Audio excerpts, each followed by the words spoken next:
Hello student, तो आप सभी को स्वागत है अपने YouTube channel SSC target job में। आज हम बात करें आरपीएफ कांस्टेबल का, जो कि आपका एग्ज़ाम 2 मार्च से 20 मार्च के बीच होने वाला है। तो आप सभी के लिए मोस्ट इंपॉर्टेंट एवं सिलेक्टेड प्रश्न लेके आ चुके हैं प्रीवियस क्वेश्चन, जो कि आप कोई भी एग्ज़ाम क्वालिफिकेशन के लिए आपका प्रीवियस क्वेश्चन लगाना बहुत ही ज़रूरी है, बहुत ही इंपॉर्टेंट है। तो आप सभी के लिए प्रीवियस क्वेश्चन इंपॉर्टेंट क्वेश्चन लेके आए हैं। आप लोग इसे बारीकी से लगाना, जो याद ना हो उसे याद जरूर कर लेना, क्योंकि आपके एग्ज़ाम के लिए हर एक प्रश्न इंपॉर्टेंट रखा गया है। कुछ करेंट अफेयर का भी क्वेश्चन है, तो ध्यान में रखना। चलते हैं बिना टाइम गवाते हुए सीधे क्वेश्चन की ओर। अगर चैनल पे आप पहली बार हो तो चैनल को सब्सक्राइब कर लेना, बेल आइकन दबा लेना, क्योंकि ऐसा मोस्ट इंपॉर्टेंट एवं सेलेक्टेड वीडियो आपको जल्दी मिल सके। तो चलते हैं सीधे क्वेश्चन की ओर। और हमारा पहला क्वेश्चन क्या दिया गया है कि निम्न में से रेलवे शताब्दी वर्ष क्या है? बताओ। क्या पूछा है कि रेलवे शताब्दी वर्ष जो है वो क्या है? रेलवे शताब्दी वर्ष क्या है? तो आपका राइट आंसर क्या हो जाएगा? 1953। 1953 जो है रेलवे शताब्दी वर्ष है। ऑप्शन सी आपका राइट आंसर हो जाएगा। आपका प्रीवियस क्वेश्चन में पूछा गया क्वेश्चन है, ध्यान में रखना। अगला प्रश्न दिया गया है, भारत का भारत का पहला उच्च आधुनिकीकृत कोच कारखाना कहाँ स्थापित है? बताओ। भारत का पहला उच्च आधुनिकीकृत कोच कारखाना कहाँ स्थापित है? चेन्नई, दिल्ली, भागलपुर या फिर इनमें से कोई नहीं। तो आपका राइट आंसर क्या होगा? आपका राइट आंसर हो जाएगा चेन्नई में। कहाँ है? तो चेन्नई में है। और इसकी स्थापना कब हुआ था ये बताओ, ये भी पूछ सकता है। तो इसकी स्थापना जो हुआ था वो 1952 में। कब हुआ था? 1952 में हुआ था। कहाँ हुआ था? तो चेन्नई में हुआ था। ये ध्यान में रखना। आपका right answer option number A हो जाएगा। अगला प्रश्न दिया गया है, रेल मंत्रालय द्वारा रेल मंत्रालय द्वारा निवल कार्बन उत्सर्जन शून्य करने का लक्ष्य रखा गया है। बताओ। रेल मंत्रालय द्वारा निवल कार्बन उत्सर्जन शून्य करने का लक्ष्य रखा गया है 2025, 2028 या फिर 2030 तक। तो बताओ, इसका राइट आंसर हो जाएगा 2030 तक। 2030 तक निवल कार्बन उत्सर्जन शून्य यानी जीरो करने, समाप्त करने का लक्ष्य रखा गया। तो आपका राइट आंसर क्या हो जाएगा? Option number c. अगला प्रश्न दिया गया है कि वित्त एवं केंद्रीय बैंक के प्रमुखों की पहली G20 बैठक कहाँ आयोजित हुई है? बताओ कि वित्त एवं केंद्रीय बैंक के उप प्रमुखों की पहली G20 बैठक जो है वो कहाँ आयोजित किया गया था? तो आपका राइट आंसर बताना है। क्या हो जाएगा इसका right answer? Option number c. क्या हो जाएगा? ऑप्शन नंबर सी, बेंगलुरु में। अगला प्रश्न दिया गया है, निम्नलिखित में से उस्ताद असद अली खान कौन से वाद्य यंत्र का वादन करते थे? बताओ। उस्ताद असद अली खान जो थे कौन सा वाद्य यंत्र बजाते थे? बताओ। सितार, रुद्रवीणा, तबला या फिर इनमें से कोई नहीं। तो आपका राइट आंसर क्या हो जाएगा? इसका राइट आंसर होगा रुद्रवीणा। उस्ताद असद अली खान जो थे वो रुद्रवीणा बजाते थे। तो आपका राइट आंसर क्या हो जाएगा? Option number b. अगला प्रश्न दिया गया है, भारत में शिक्षक दिवस भारत में शिक्षक दिवस किस भारतीय नेता की जयंती के रूप में मनाया जाता है? बताओ कि भारत में शिक्षक दिवस जो है किस भारतीय नेता की जयंती के रूप में मनाया जाता है? तो आपका राइट आंसर क्या होगा? आपका राइट आंसर होगा doctor Sarvepalli Radhakrishnan. Option number B आपका राइट आंसर हो जाएगा। अगला प्रश्न दिया गया है कि भारतीय अंतरिक्ष कार्यक्रमों के जनक कौन है? एस सोमनाथ, डॉक्टर विक्रम साराभाई, होमी भाभा या फिर इनमें से कोई नहीं। तो भारतीय अंतरिक्ष कार्यक्रम के जनक जो हैं वो कौन है? आपका राइट आंसर क्या हो जाएगा? तो डॉक्टर विक्रम साराभाई हो जाएगा। Option number b correct answer. अगला प्रश्न दिया गया है, भारत के रॉकेट भारत के रॉकेट वुमेन ऑफ इंडिया। बताओ कि भारत के रॉकेट वुमेन ऑफ इंडिया कौन है? Ritu Karidhal, Sarojini Naidu, doctor tennis Thomas या फिर इनमें से कोई नहीं। तो रॉकेट वुमेन ऑफ इंडिया के नाम से कौन प्रसिद्ध है, ये आपको बताना है। आपका राइट आंसर ये क्या हो जाएगा, तो रितु करिधाल को रॉकेट वुमेन ऑफ के नाम से जाना जाता है। तो ऑप्शन ए आपका करेक्ट आंसर हो जाएगा। अगला प्रश्न दिया गया है कि भारत में रेडियो प्रसारण, बताओ भारत में रेडियो प्रसारण का प्रारंभ किस वर्ष हुआ था? 1927, 1922, 1939 या फिर इनमें से कोई नहीं। तो भारत में रेडियो प्रसारण का प्रारंभ जो है वो किस वर्ष हुआ था? तो आपका करेक्ट आंसर हो जाएगा 1927 में। कब हुआ था? 1927। ऑप्शन नंबर ए आपका राइट आंसर हो जाएगा। अगला प्रश्न दिया गया है, प्रजातंत्र जनता के द्वारा, बताओ प्रजातंत्र जनता के द्वारा और जनता का शासन है, प्रजातंत्र की परिभाषा के जनक कौन है? बताओ प्रजातंत्र जनता के द्वारा जनता का शासन है, प्रजातंत्र की राज्य परिभाषा के जनक कौन है? मेगास्थनीज, अब्राहम लिंकन, चाणक्य या फिर इनमें से कोई नहीं। तो कौन कहे थे कि प्रजातंत्र जनता के द्वारा जनता का शासन है? तो कौन बोले थे? तो अब्राहम लिंकन बोले थे। ऑप्शन बी आपका करेक्ट आंसर हो जाएगा। कौन बोले थे? तो अब्राहम लिंकन। ऑप्शन बी आपका करेक्ट आंसर हो जाएगा। अगला प्रश्न दिया गया है कि राष्ट्रीय डेयरी अनुसंधान केंद्र कहाँ स्थित है? राष्ट्रीय डेयरी अनुसंधान केंद्र जो है वो कहाँ स्थित है? आपका राइट आंसर क्या हो जाएगा? उत्तर प्रदेश, बिहार, हरियाणा या फिर इनमें से कोई नहीं। तो ऑप्शन सी आपका करेक्ट आंसर हो जाएगा, हरियाणा में। कहाँ स्थित है राष्ट्रीय डेयरी अनुसंधान? Haryana. Option c option right answer हो जाएगा। अगला प्रश्न दिया गया है कि हाल ही में इंग्लिश चैनल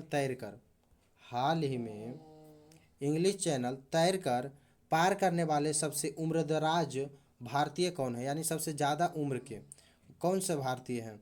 सिद्धार्थ अग्रवाल, जितेंद्र मिश्रा, आयुष खुराना या फिर इनमें से कोई नहीं। तो क्या पूछा है कि हाल ही में इंग्लिश चैनल तैरकर पार करने वाले सबसे उम्रदराज भारतीय कौन है? तो ये आपका राइट आंसर हो जाएगा, सिद्धार्थ अग्रवाल। कौन है? सिद्धार्थ अग्रवाल। ऑप्शन ए आपका राइट आंसर हो जाएगा। अगला प्रश्न दिया गया है कि सीसा का सबसे महत्वपूर्ण अयस्क, बताओ कि सीसा का सबसे महत्वपूर्ण अयस्क जो है कौन सा है? मीटर, इंच, गैलेना या फिर इनमें से कोई नहीं।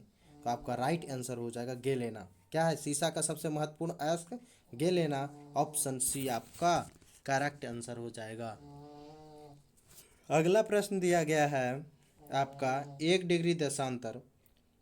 डिग्री देशांतर की दूरी तय करने में पृथ्वी को कितना समय लगता है? बताओ 1 डिग्री की दूरी तय करने में पृथ्वी को कितना समय लगता है? 4 मिनट, 12 मिनट या फिर 24 घंटे। तो आपका राइट आंसर हो जाएगा 4 मिनट। कितना देरी लगता है? 1 डिग्री देशांतर दूरी तय करने में पृथ्वी को 4 मिनट लगता है। तो ऑप्शन नंबर ये आपका करेक्ट आंसर हो जाएगा। अगला प्रश्न दिया गया है 15 नंबर का क्वेश्चन। क्या दिया गया? हबीबगंज रेलवे स्टेशन का नया नाम क्या रखा गया? बताओ हबीबगंज रेलवे स्टेशन का नया नाम जो है वो क्या रखा गया है? आपका राइट आंसर हो जाएगा रानी कमलापति स्टेशन। क्या रखा गया है? Rani Kamlapati station. Option number B आपका करेक्ट आंसर हो जाएगा। अगला प्रश्न दिया गया है, भारतीय रेलवे ने पहला कचरा से ऊर्जा उत्पादन संयंत्र कहाँ स्थापित किया है? बताओ भारतीय रेलवे ने पहला कचरा से ऊर्जा उत्पादन संयंत्र जो है वो कहाँ स्थापित किया है? दिल्ली, कोलकाता, भुवनेश्वर या फिर इनमें से कोई नहीं। तो बताओ जल्दी, इसका राइट आंसर क्या हो जाएगा कि भारतीय रेलवे ने पहला कचरा से ऊर्जा उत्पादन संयंत्र कहाँ स्थापित किया है? तो आपका ऑप्शन नंबर सी राइट आंसर हो जाएगा, भुवनेश्वर में। कहाँ क्या है? भुवनेश्वर राइट आंसर हो जाएगा। अगला प्रश्न दिया गया है कि मिताक्षरा पुस्तक किसने लिखी है? मिताक्षरा पुस्तक जो है वो किसने लिखी है? तो इसका राइट आंसर हो जाएगा विज्ञानेश्वर। कौन लिखे हैं? विज्ञानेश्वर लिखे हैं। आपका ऑप्शन नंबर ये आपका करेक्ट आंसर हो जाएगा। अगला प्रश्न दिया गया है 18 नंबर का क्वेश्चन देखो क्या दिया गया है कि आईसीसी विश्व टेस्ट चैंपियनशिप फाइनल 11 से 15 जून 2025 तक कहाँ आयोजित होगा। बताओ आपका राइट आंसर क्या हो जाएगा। करेंट अफेयर का क्वेश्चन है, ध्यान में रखना। आईसीसी विश्व टेस्ट चैंपियन फाइनल 11 से 15 जून 2025 तक कहाँ आयोजित होगा, तो आपका राइट आंसर हो जाएगा लॉर्ड्स। कहाँ होगा, लॉर्ड्स। ऑप्शन नंबर ए आपका करेक्ट आंसर हो जाएगा। लेकिन आपको ये पता होना चाहिए कि लॉर्ड्स कहाँ पड़ता है, तो ये लंदन में। कहाँ पड़ता है, लंदन में। कहाँ पड़ता है, लंदन। आपका करेक्ट आंसर हो जाएगा, ध्यान में रखना। अगला प्रश्न दिया गया है कि निम्नलिखित में से समानता का मात्रक क्या है। निम्नलिखित में से सयांता होना चाहिए। क्या होना चाहिए, सयांता। यहाँ पे समानता या कर लेना, ध्यान में रखना। क्या कर लेना, या। निम्नलिखित में से सयांता का मात्रक क्या है। न्यूटन सेकेंड प्रति वर्ग मीटर, मीटर प्रति सेकेंड, कूलम, या फिर इनमें से कोई नहीं। तो आपका राइट आंसर जो होगा वो होगा न्यूटन सेकेंड प्रति वर्ग मीटर। ऑप्शन नंबर ए आपका करेक्ट आंसर हो जाएगा। क्या हो जाएगा, ऑप्शन नंबर एक राइट आंसर। अगला प्रश्न दिया गया है पृथ्वी तल से नीचे या ऊपर जाने पर, पृथ्वी तल से नीचे या ऊपर जाने पर जी का मान क्या होता है, घटता है, शून्य होता है, या अधिक होता है, फिर इनमें से कोई नहीं। तो आपका राइट आंसर हो जाएगा मान घटता है। क्या होता है, माने घटता है। अगला प्रश्न दिया गया है कि पृथ्वी की सतह से ऊपर जाने पर वायुमंडलीय दाब, पृथ्वी की सतह से ऊपर जाने पर वायुमंडलीय दाब क्या होता है, कम होता है, ज़्यादा होता है, या फिर सामान्य रहता है। तो आपका राइट आंसर हो जाएगा पृथ्वी की सतह से ऊपर जाने पर वायुमंडलीय दाब जो है वो कमता है। क्या होता है, कमता है। ऑप्शन ए आपका राइट आंसर हो जाएगा। इसी कारण जो बोलता है कि जहाज़ में पेन नहीं ले जाया जाता, किस लिए, क्योंकि रिफिल निकल जाता है। तो किस लिए, वायुदाब कमी के कारण जो होता है रिफिल निकलता है। तो ध्यान में रखना, वही होता है, क्या होता है, कम जाता है वायुमंडलीय दाब। अगला प्रश्न दिया गया है golden rock railway workshop, golden rock railway workshop कहाँ स्थापित है। कपूरथला, बेंगलोर, तिरु तिरुचिरापल्ली, या फिर इनमें से कोई नहीं। तो गोल्डन रॉक रेलवे वर्कशॉप कहाँ स्थापित है, तो आपका करेक्ट आंसर हो जाएगा तिरुचिरापल्ली। ऑप्शन सी आपका करेक्ट आंसर हो जाएगा। अगला प्रश्न दिया गया है निम्न में से मैत्री एक्सप्रेस किनके बीच चलती है। भारत और बांग्लादेश, भारत और पाकिस्तान, भारत और अफगानिस्तान, या फिर इनमें से कोई नहीं। तो मैत्री एक्सप्रेस जो है वो किनके बीच चलती है, तो आपका राइट आंसर हो जाएगा भारत और बांग्लादेश के बीच चलता है। ऑप्शन नंबर ए आपका राइट आंसर हो जाएगा। अगला प्रश्न दिया गया है विजय हजारे ट्रॉफी 2023 का विजेता और राज्य कौन है। बताओ, विजय हजारे ट्रॉफी 2023 का विजेता राज्य कौन सा है। हरियाणा, राजस्थान, साउथ जोन, या फिर इनमें से कोई नहीं। तो विजय हजारे ट्रॉफी 2023 का विजेता जो था वो हरियाणा था। कौन था, हरियाणा। तो आपका राइट आंसर क्या होना चाहिए, ऑप्शन नंबर ए हो जाएगा, हरियाणा। अगला प्रश्न दिया गया है कि राष्ट्रीय पक्षी दिवस, बताओ कि राष्ट्रीय पक्षी दिवस कब मनाया जाता है। 14 नवंबर, 10 नवंबर, या फिर 5 जनवरी को। तो राष्ट्रीय पक्षी दिवस कब मनाया जाता है, आपका करेक्ट आंसर हो जाएगा 5 जनवरी को। ऑप्शन सी राइट आंसर हो जाएगा। चलते हैं अगले प्रश्न की ओर। अगर आप लोग अभी तक वीडियो को लाइक नहीं किया हो तो वीडियो को लाइक ज़रूर कर देना।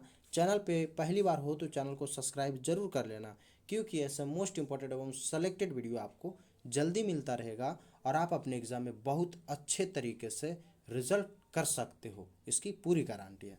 तो चलते हैं सीधे अगले प्रश्न की ओर।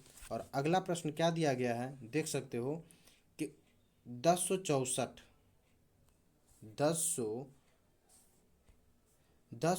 भ्रष्टाचार विरोधी मोबाइल ऐप किस राज्य से संबंधित है। बताओ, 10 सौ चौसठ भ्रष्टाचार विरोधी मोबाइल ऐप जो है वो किस राज्य से संबंधित है। तो आपका राइट आंसर क्या होगा, राइट आंसर उत्तराखंड। कहाँ से संबंधित है, उत्तराखंड। तो ऑप्शन नंबर ए आपका करेक्ट आंसर हो जाएगा। अगला प्रश्न दिया गया है आनुवंशिकता के नियम का प्रतिपादन किसने किया था। आनुवंशिकता के प्रतिपादन का नियम का प्रतिपादन जो है किसने किया था। तो आपका राइट आंसर क्या हो जाएगा, ग्रेगर मेंडल। कौन क्या था? Gregor Mendel. ऑप्शन ये आपका करेक्ट आंसर हो जाएगा। रोएंटजन जो था वो एक्स किरणें का खोज किया था, ये ध्यान में रखना। रोएंटजन यहाँ पे कर लेना। और किस चीज़ के? एक्स किरणें का खोज किया था। आनुवंशिकता के नियम का प्रतिपादन किसने किया था? ग्रेगर मेंडल, ये भी ध्यान में रखना। अगला प्रश्न दिया गया है कि हाल ही में कौन यूनिफाइड पेंशन स्कीम को मंजूरी देने वाला भारत का पहला राज्य बना है? बताओ। हाल ही में कौन यूनिफाइड पेंशन स्कीम को मंजूरी देने वाला भारत का पहला राज्य बना है? तो आपका राइट आंसर हो जाएगा ऑप्शन नंबर सी, महाराष्ट्र। कौन सा राज्य? महाराष्ट्र राज्य बना है। ऑप्शन सी करेक्ट आंसर होगा। अगला प्रश्न दिया गया है, मानव शरीर मानव शरीर के अंगों का एक्सरे किस किरण द्वारा किया जाता है? बताओ। मानव शरीर के अंगों का एक्सरे जो किया जाता है, जैसे हड्डी टूट जाता है तो एक्सरे करता है, एक्सरे से पता चलता है, तो किस किरण द्वारा किया जाता है? वाई किरण, जेड किरण, एक्स किरण, या फिर इनमें से कोई नहीं? तो आपका राइट आंसर हो जाएगा किस किरण? तो एक्स किरण के द्वारा किया जाता है। किस किरण? तो एक्स किरण के द्वारा। ऑप्शन नंबर आपका राइट आंसर हो जाएगा ए। और एक्स किरण के खोज कौन किया था? बताइए, ये भी पूछता है आपके एग्जामों में। एक्स किरण के खोज कौन किया था? तो रोएंटजन किया था। कौन किया था? रोएंटजन। ये भी याद रखना, कौन किया है? तो रोएंटजन किया है। बहुत ही इंपॉर्टेंट क्वेश्चन है। अगला प्रश्न दिया गया है कि भारत की जनसंख्या का कितने प्रतिशत भाग भारत की जनसंख्या का कितने प्रतिशत भाग आजीविका के लिए कृषि पर निर्भर है? बताओ। भारत की जनसंख्या का कितने प्रतिशत भाग आजीविका के लिए कृषि पर निर्भर है? तो आपका राइट आंसर हो जाएगा 58%। कितना परसेंट? 58%। ऑप्शन नंबर सी आपका करेक्ट आंसर हो जाएगा। अगला प्रश्न दिया गया है कि भारतीय भारतीय औद्योगिक विकास बैंक की स्थापना कब हुई थी? भारतीय औद्योगिक विकास बैंक की स्थापना जो है वो कब हुई थी? तो आपका राइट आंसर हो जाएगा 2 अप्रैल 1990 को। कब हुआ था? 2 अप्रैल 1990 को। और इसका मुख्यालय भी पूछता है, तो मुख्यालय कहाँ स्थित है? तो लखनऊ में। कहाँ स्थित है? लखनऊ। ये भी याद रखना, कहाँ स्थित है? तो लखनऊ में स्थित है। और स्थापना 2 अप्रैल 1990 को हुआ था। अगला प्रश्न दिया गया है कि रिजर्व बैंक का राष्ट्रीयकरण कब हुआ था? बताओ। रिजर्व बैंक का राष्ट्रीयकरण जो है वो कब हुआ था? तो आपका राइट आंसर हो जाएगा 1949 में। राष्ट्रीयकरण 1949 में हुआ था। और स्थापना कब हुआ था? स्थापना स्थापना जो हुआ था 1935 को हुआ था। ये भी ध्यान में रखना। राष्ट्रीयकरण 1949, स्थापना 1935 को। अगला प्रश्न दिया गया है, बीपीसीएल का पूर्ण रूप। बताओ। बीपीसीएल का पूर्ण रूप क्या होगा? ये आपको पूछा था, तो ध्यान में रखना। बीपीसीएल का पूर्ण रूप हो जाएगा भारत पेट्रोलियम कॉरपोरेशन। क्या हो जाएगा? Bharat petroleum corporation limited. Option number A आपका करेक्ट आंसर हो जाएगा। अगला प्रश्न दिया गया है, विद्युत ऊर्जा को ऊष्मा ऊर्जा में रूपांतरण करता है। बताओ। विद्युत ऊर्जा को ऊष्मा ऊर्जा में रूपांतरण करता है विद्युत हीटर, मोमबत्ती, मोटर, या फिर इनमें से कोई नहीं? तो विद्युत ऊर्जा को ऊष्मा ऊर्जा में रूपांतरित करता है, तो आपका राइट आंसर हो जाएगा विद्युत हीटर। ऑप्शन नंबर ए आपका राइट आंसर हो जाएगा। अगला प्रश्न दिया गया है, एटीएमए का फुल फॉर्म क्या होता है?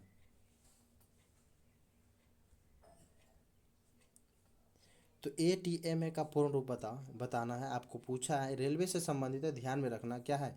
एटीएम का नहीं पूछा, एटीएमए का पूर्ण रूप पूछा है, तो ध्यान में रखना। इसका राइट आंसर हो जाएगा automated ticket checking and managing access system. क्या हो जाएगा? Automated ticket checking and managing access system. Option ये आपका राइट आंसर हो जाएगा। ध्यान में रखना, रेलवे से संबंधित है, बहुत ही इंपॉर्टेंट है। अगला प्रश्न दिया गया है, पेरिस पैरा ओलंपिक में बैडमिंटन मेंस सिंगल्स में भारत को किसने गोल्ड मेडल दिलाया है? बताओ। किसने गोल्ड मेडल दिलाया है? तो आपका राइट आंसर हो जाएगा नीतीश कुमार। ऑप्शन सी आपका करेक्ट आंसर हो जाएगा। कौन दिलाया? तो नीतीश कुमार। अगला प्रश्न दिया गया है, कौन सा पहला रेलवे कौन सा पहला रेलवे जोन जिसने अपनी सभी ट्रेनों के अंदर बायो टॉयलेट लगाने में सफलता हासिल की है? बताओ। पूर्व रेलवे, पश्चिम मध्य रेलवे या फिर इनमें से कोई नहीं। तो कौन सा पहला रेलवे जोन है जिसने अपनी सभी ट्रेनों के अंदर बायो टॉयलेट लगाने में सफलता हासिल की है? तो आपका राइट आंसर हो जाएगा Paschim Madhya railway. Option number सी राइट आंसर हो जाएगा। कौन कौन सफलता हासिल की है? तो पश्चिम मध्य रेलवे। अगला प्रश्न दिया गया है, निम्न में से मनुष्य का वैज्ञानिक नाम बताओ। मनुष्य का वैज्ञानिक नाम पूछा है, तो आपका राइट आंसर हो जाएगा हेमोसेपियंस। ऑप्शन नंबर ए आपका करेक्ट आंसर हो जाएगा, हेमोसेपियंस मनुष्य का वैज्ञानिक नाम है। अगला प्रश्न दिया गया है, निम्न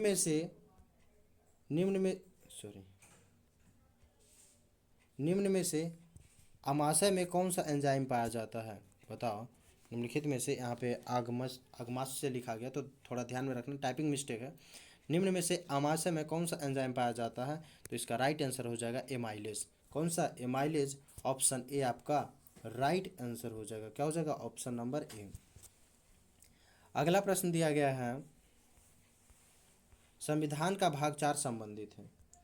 संविधान का भाग 4 जो है वो संबंधित है मूल कर्तव्य, नागरिकता, मौलिक अधिकार या राज्य के नीति निर्देशक सिद्धांत से। तो संविधान का भाग 4 संबंधित है किससे? तो आपका राइट आंसर हो जाएगा राज्य के नीति निर्देश के सिद्धांत से संबंधित है। ऑप्शन डी आपका राइट आंसर हो जाएगा। अगला प्रश्न दिया गया है, गुजरात के किस शहर में सेमीकंडक्टर यूनिट लगाने को केंद्रीय कैबिनेट ने मंजूरी दी है? सानद, जरूद, जामनगर या फिर इनमें से कोई नहीं। तो गुजरात के किस शहर में सेमीकंडक्टर यूनिट लगाने को केंद्रीय कैबिनेट ने मंजूरी दी है? तो आपका राइट आंसर हो जाएगा सानद। क्या हो जाएगा? सानद। ऑप्शन ए आपका राइट आंसर हो जाएगा। अगला प्रश्न दिया गया है, भारतीय संविधान की कुंजी बताओ। भारतीय संविधान की कुंजी किससे कहा जाता है? बहुत ही इंपॉर्टेंट क्वेश्चन है कि भारतीय संविधान की कुंजी जो है वो किससे कहा जाता है? तो आपका राइट आंसर हो जाएगा प्रस्तावना को। किसे कहा जाता है? प्रस्तावना। ऑप्शन नंबर ए आपका राइट आंसर हो जाएगा। अगला प्रश्न दिया गया है, विद्युत द्वारा स्थापित प्रक्रिया किस देश के संविधान से लिया गया? विधि द्वारा स्थापित प्रक्रिया किस देश के संविधान से लिया गया है? दक्षिण अफ्रीका, ऑस्ट्रेलिया, जापान या फिर इनमें से कोई नहीं। तो विधि द्वारा स्थापित प्रक्रिया किस देश के संविधान से लिया गया है? तो आपका राइट आंसर हो जाएगा जापान देश से। किस देश से? जापान। ऑप्शन सी आपका राइट आंसर हो जाएगा। अगला प्रश्न दिया गया है, 44 नंबर का क्वेश्चन क्या बोला है देखो, गुप्तकालीन रजत मुद्राओं को क्या नाम दिया गया था? बताओ, गुप्तकालीन समय में रजत मुद्राओं को क्या नाम दिया गया था? दिनार, रूपक, टका या फिर इनमें से कोई नहीं। तो गुप्तकालीन रजत मुद्राओं का क्या नाम दिया गया था? तो आपका राइट आंसर क्या हो जाएगा? रूपक। क्या कहते थे उस टाइम? रूपक कहते थे। तो ऑप्शन बी आपका करेक्ट आंसर हो जाएगा। अगला प्रश्न दिया गया है, मीनाक्षी मंदिर बताओ। मीनाक्षी मंदिर जो है वो कहाँ स्थित है? ये बताना है मीनाक्षी मंदिर कहाँ स्थित है? केरल, आंध्र प्रदेश, मदुरई या फिर इनमें से कोई नहीं। तो आपका राइट आंसर हो जाएगा मदुरई। कहाँ स्थित है? Madurai. Option c right answer हो जाएगा। अगला प्रश्न दिया गया है, चुंबकीय प्रेरण का एसआई मात्रक। चुंबकीय प्रेरण का एसआई मात्रक क्या है? डायोड, टेस्ला, केल्विन, इनमें से कोई नहीं। तो चुंबकीय प्रेरण का एसआई मात्रक क्या हो जाएगा? तो आपका राइट आंसर हो जाएगा टेस्ला। क्या हो जाएगा? Tesla. Option b correct answer हो जाएगा। अगला प्रश्न दिया गया है, रजत रंगीनी के लेखक कौन है? बाणभट्ट, कलहन, मुंशी प्रेमचंद। यहाँ पे मुंशी कर लेना, क्या मिस्टेक हो गया, मुंशी प्रेमचंद। तो बचा, तो रजत रंगीनी के लेखक कौन है? तो आपका राइट आंसर क्या हो जाएगा जो बताना है? तो कलहन है। कौन है? कलहन है। रजत रंगीनी के लेखक जो है वो कलहन है। ऑप्शन बी आपका राइट आंसर हो जाएगा। अगला प्रश्न दिया गया है, मानव शरीर का रक्त बैंक। चलो बताओ, मानव शरीर का रक्त बैंक कहलाता है, क्या कहलाता है? यकृत, फेफड़ा, पलीहा या इनमें से कोई नहीं। तो मानव शरीर का रक्त बैंक जो कहलाता है वो पलीहा को, किसे कहते हैं? पलीहा को कहते हैं रक्त बैंक। तो ऑप्शन सी आपका करेक्ट आंसर हो जाएगा। क्या हो जाएगा? पलीहा। अगला प्रश्न दिया गया है, टिहरी डैम किस नदी पर है? बताओ बताओ कि टिहरी डैम जो है वो किस नदी पर स्थित है? भागीरथी, रावी नदी, व्यास या फिर इनमें से कोई नहीं। तो टिहरी डैम किस नदी पर स्थित है? तो आपका करेक्ट आंसर हो जाएगा भागीरथी नदी पे है। टिहरी बांध भागीरथी नदी, ऑप्शन नंबर ये आपका करेक्ट आंसर हो जाएगा। अगला प्रश्न दिया गया है, भारत में सबसे पुरानी भारत में सबसे पुरानी नदी घाटी परियोजना कौन सी है? भाखड़ा नंगल परियोजना, इंदिरा गांधी घाटी परियोजना, दामोदर घाटी परियोजना या फिर इनमें से कोई नहीं। तो भारत में सबसे पुरानी नदी घाटी परियोजना कौन सी है? तो आपका राइट आंसर होगा ऑप्शन नंबर सी, नदी घाटी परियोजना। ऑप्शन सी आपका करेक्ट आंसर हो जाएगा। तो आज यहीं तक मोस्ट इंपॉर्टेंट एवं सेलेक्टेड प्रश्न रखते हैं। मिलेंगे नेक्स्ट वीडियो में नेक्स्ट इंपॉर्टेंट क्वेश्चन के साथ। तो अगर आप लोग अभी तक वीडियो को लाइक नहीं किए तो वीडियो को लाइक कर लेना, चैनल पे पहली बार हो तो चैनल को सब्सक्राइब कर लेना, बेल आइकन दबा लेना, क्योंकि ऐसे मोस्ट इंपॉर्टेंट एवं सेलेक्टेड वीडियो आपको जल्दी मिल सकेगा और आप अपने एग्ज़ाम में बहुत अच्छे तरीके से रिजल्ट दे सकते हो। और वीडियो को अपने दोस्तों के पास शेयर जरूर कर देना एक बार मेरे लिए। आज तक यहीं तक, जब तक के लिए जय हिंद।